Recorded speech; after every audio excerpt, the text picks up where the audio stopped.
Hello, good morning. Magbuhat ta karon og Filipiniana sleeves. Kung saan siya pag pattern, cutting and sewing.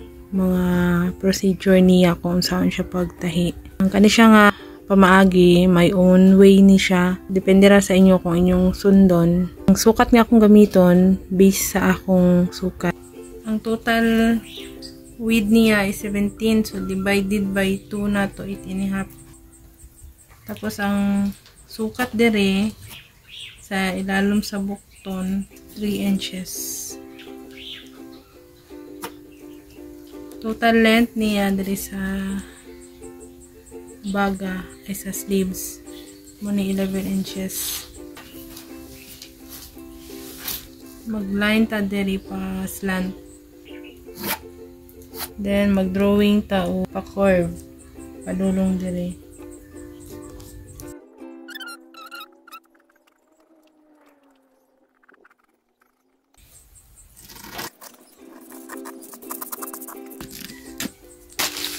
Muna ni siya ang atong pattern. Sunod na po ang patigas.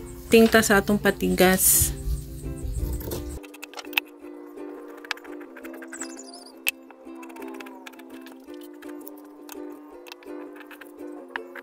Sunod magkatata sa atong tela. Muna ni atong tela ang atong gamiton para sa sample.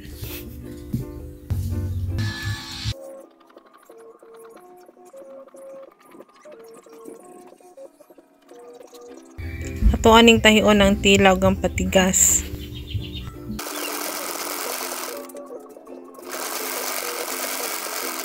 Ito siyang ibali. Ito na siyang tahian diri.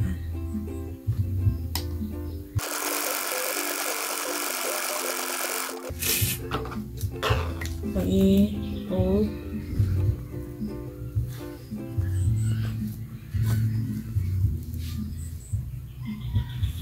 Mahal na ito tahi dire. Ato na po siya agian dire. Tahi.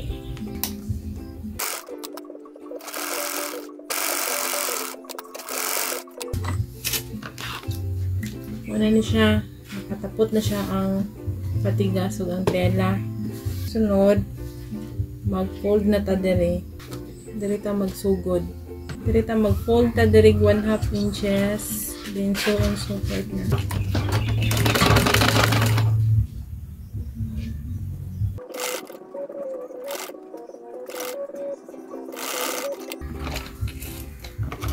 Muna ni siya itong finished product.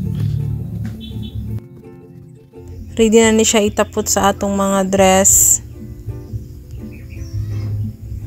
Kana lang. Salamat sa pagtanaw.